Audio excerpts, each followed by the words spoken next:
दोस्तों आप सबका स्वागत है मेरे इस चैनल में। आज हम ट्यूटोरियल नंबर 9 देखेंगे और इसमें हम एक बहुत ही इम्पोर्टेंट टॉपिक एचटीएमएल क्लासेस के बारे में जानेंगे। एचटीएमएल क्लासेस स्पेसिफाई करता है एचटीएमएल एलिमेंट को और इसके थ्रू हम उसको स्टाइल कर सकते हैं। और multiple HTML element can set the same class, यानी कि अगर एक H2 एलिमेंट है, एक div एलिमेंट है, एक p एलिमेंट है, वो तीनों को क्लास सेम है तो वो उस क्लास की प्रॉपर्टी सेम जो प्रॉपर्टी है वो शेयर कर सकते हैं आपस में, यानी कि हमें अलग अलग प्रॉपर्टी लिखने की ज़रूरत नहीं है उन तीनों एलिमेंट के लिए। It can also be specify to use JavaScript. हम जावास्क्रिप्ट से भी इस क्लास को ट्रिगर कर और चेंजेस कर सकते हैं बहुत कुछ। जो सिंटेक्स होती है क्लास की वो डॉट, फिर class name, opening curly braces, उसके अंदर प्रॉपर्टी और क्लोजिंग कर्ली ब्रेसेस। एग्जाम्पल में हम देखेंगे डॉट जो ग्रेटर देन जो कीबोर्ड होता है उसके उसमें जो सिंबल होता है डॉट का, नेम मतलब उस जो हमने स्पेसिफाई कर रखा है एलिमेंट के अंदर। अगर दोनों जगह नाम अलग होगा एलिमेंट में जो हमने क्लास लिखा है और जो हम यहाँ स्टाइल के अंदर हम डिफाइन कर रहे हैं नाम, वो दोनों सेम होना चाहिए। अगर अलग होगा तो वो रिफ्लेक्ट नहीं करेगा जो भी हम चेंजेस यहाँ पर कर रहे हैं। और उसके अंदर हमें ओपनिंग और क्लोजिंग कर्ली ब्रेसेस के अंदर हमें प्रॉपर्टी और उसकी वैल्यू लिखना है। जैसे हम यहाँ पर फॉन्ट साइज 120%, हम इसको पिक्सल में भी दे सकते हैं। कलर रेड, जो टेक्स्ट कलर है वो रेड हो जाएगा। तो ये सिंटैक्स है क्लास का। अब हम क्लास का पहला एग्जांपल देखते हैं। ये हमारा एक स्टैंडर्ड HTML कोड है और इसके अंदर हमने बॉडी के अंदर हमने एक डिव बनाया है और जिसका हमने क्लास लिखा है नोट। और इस डिव के अंदर जो ओपनिंग डिव और क्लोजिंग डिव है, इसके अंदर H2 और P, H2 हमने एक टेक्स्ट लिखा है इनसाइड डिव H2 और P इनसाइड डिव P। और अब हमें क्या करना है, इसको स्टाइल करना है। तो हम क्या करेंगे, इस स्टाइल के बीच में हम डिफाइन करेंगे जो सिंटैक्स हमने पीछे देखा था कि डॉट नोट, ये नोट यहाँ पर हमने इंडिकेट कर रखा क्लास को, तो ये इस डिव में ट्रिगर करेगा जो भी हम यहाँ चेंजेस कर रहे हैं। बैकग्राउंड कलर टोमेटो और border 2 pixel solid black, margin 20 pixel और पैडिंग 20 पिक्सल।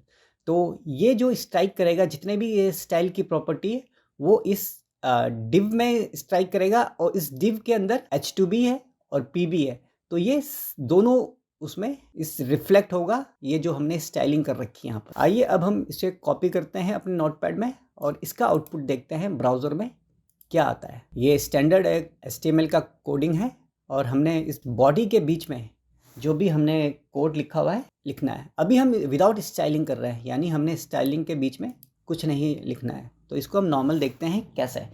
तो हमने ये पेस्ट किया और इसे हम सेव करते हैं। सेव करने के लिए हमने पिछले क्लासेस में भी देखा था, सबसे पहले सेव एस में जाना है। फिर हमें यहाँ पर डे 9 जो हमारा यहाँ पर नाम जो हम रखना चाहते हैं, डे 9.html, और यहाँ पर हमें सेलेक्ट करना है ऑल फाइल। अब हम इसे सेव करना है, क्योंकि मेरा ऑलरेडी सेव है तो मैं इसे ओवरराइट कर देता हूँ। अब हमें क्या करना है, यहाँ पर जाना है जहाँ पर हमारा फोल्डर है डे 9 और इसे ओपन विथ फायरफॉक्स कर देना है। मैं यहाँ पर फायरफॉक्स इस्तेमाल कर रहा हूँ ब्राउज़र का, आप कुछ भी कर सकते हैं। तो अब हम देख रहे हैं ये हमारा जो हमने लिखा हुआ है ये हमारा रिफ्लेक्ट हो गया, यानी ये हेडर है और ये पैराग्राफ है। अब हम इसमें CSS इम्प्लीमेंट करते हैं, जो हमने ये CSS यहाँ पर लिखा हुआ है और इसे हमें स्टाइल टैग के अंदर डालना है। तो इसे कॉपी कर दिया और हमें स्टाइल के अंदर इस क्लास को पेस्ट कर देना है। तो हमने डॉट नोट को पेस्ट कर दिया, सेव, और अब हम यहाँ पर इसे रिफ्रेश करते हैं। तो अब देख रहे हो ये जो मार्जिन है, पैडिंग है, जो भी हमने डिव के अंदर लगाया था वो रिफ्लेक्ट हो रहा है। तो ये है स्टाइल, यानी ये दोनों हमारे एलिमेंट जो हेडर है और जो पैराग्राफ है वो सेम क्लास को शेयर कर रहे हैं। अब हम देखेंगे एग्जाम्पल नंबर 2। यहाँ पर हम क्या कर रहे हैं, स्पैन इनलाइन एलिमेंट का इस्तेमाल कर रहे हैं। ये हमने पिछले ट्यूटोरियल में देखा था स्पैन के बारे में। यहाँ पर हमारा H1 के अंदर माई टेक्स्ट है, लेकिन इसके अंदर हमने स्पैन टैग भी इंक्लूड कर रखा है, स्पैन ओपनिंग और स्पैन क्लोजिंग, और इसके बीच में हमने लिखा हुआ है टेक्स्ट इम्पोर्टेंट। और इस टेक्स्ट को हम चेंज करेंगे, हमने इसमें क्लास भी लगा दिया इस स्पैन के अंदर।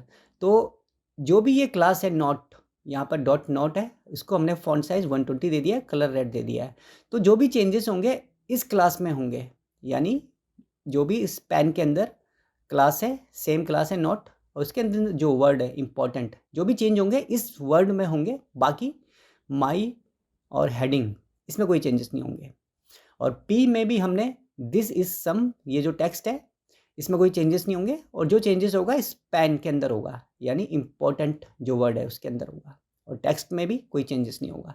तो आइए इसे हम कॉपी करते हैं। सबसे पहले हम H1 और P को कॉपी करते हैं विदाउट एनी स्टाइलिंग। यहाँ पर इसे पेस्ट कर देते हैं बॉडी के अंदर, और स्टाइलिंग जो हमने लिखा था इसे हम डिलीट कर देते हैं। और सबसे पहले हम देखते हैं इसका ब्राउज़र में क्या रिफ्लेक्ट होता है। तो ये हमारा H1 और ये P। अब हम क्या करेंगे, इसमें स्टाइलिंग ऐड कर देते हैं। नोट Ctrl+C, यहाँ हमने स्टाइलिंग पेस्ट कर दिया, सेव कर दिया, और इस ब्राउज़र को हम रिफ्रेश करते हैं। आप देख रहे हैं जो हमारा इंपॉर्टेंट जो वर्ड है वो रेड हो गया है, यानी जो चेंजेस हुआ सिर्फ इस टेक्स्ट में हुआ है। अब हम यहाँ पर मल्टीपल क्लासेस का एग्जांपल देखते हैं, यानी कि जो हमारा HTML का एलिमेंट है उसके अंदर एक से ज़्यादा क्लासेस इस्तेमाल हो रहे हैं। तो यहाँ पर हम देखेंगे इस HTML की कोडिंग में, यहाँ पर H2 है, H2 के अंदर क्लासेस हैं, 2 क्लासेस हमने इम्प्लीमेंट कर रखे हैं, टेक्स्ट भी और मेन भी। और जो H2 नीचे वाला है उसमें हमने एक ही क्लास को इम्प्लीमेंट किया है, टेक्स्ट, और नीचे H2 उसे भी टेक्स्ट। तो यहाँ पर ऐसे करते हैं, इसे कोडिंग को कॉपी करते हैं और इसे अपना नोटपैड में पेस्ट कर देते हैं। ये जो स्टाइल हमने डिफ़ाइन किया था इसे हम हटा देते हैं, और जो कोडिंग है इसको यहाँ पेस्ट कर देते हैं। सेव किया और ब्राउज़र को रिफ्रेश करते हैं, तो ये हमारा आउटपुट है कोडिंग का, जिसमें हमने टेक्स्ट है विथ टेक्स्ट अलाइन सेंटर, इसमें हमने दोनों की coding, 2 different type of classes लगा रखी है, और इसमें सिंगल क्लास है। अब हम स्टाइल को कॉपी करते हैं और इसे अपने कोडिंग में पेस्ट कर देते हैं।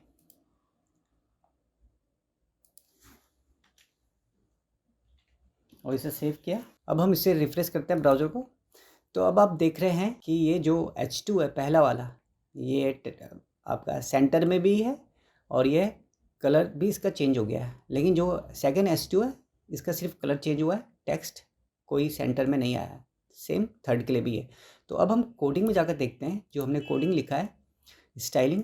तो जो स्टाइलिंग हमने लिखा हुआ है, टेक्स्ट के अंदर हमने लिखा हुआ है background colour tomato, colour white, padding 10, और मेन के अंदर हमने लिखा है टेक्स्ट लाइन सेंटर। तो ये मेन और टेक्स्ट, ये जो पहला H2 है इसमें मेन भी इंक्लूड है, मेन जो क्लास है, और टेक्स्ट क्लास भी इंक्लूड है। इसीलिए ये इसका जो टेक्स्ट है ये सेंटर में भी है, और इसका जो बैकग्राउंड कलर है वो भी चेंज हो गया है। लेकिन इस H2 का सिर्फ कलर चेंज हुआ है, तो इसमें कोई इनका टेक्स्ट है वो सेंटर में नहीं आया है। तो अब ये आपने देखा कि दोनों क्लास इस एलिमेंट में रिफ्लेक्ट हो रहे हैं, और इसमें सिंगल क्लास। तो हम इस क्लास को एक एलिमेंट के अंदर मल्टीपल क्लास भी हम यूज़ कर सकते हैं। दोस्तों, उम्मीद करता हूँ आपको आज का ट्यूटोरियल इन्फॉर्मेटिव लगा होगा। आप मेरे इस चैनल को सब्सक्राइब करिए ताकि मैं अगला जो भी वीडियो इस ट्यूटोरियल से रिलेटेड डालूँ आपके पास नोटिफिकेशन आ जाए। Thank you.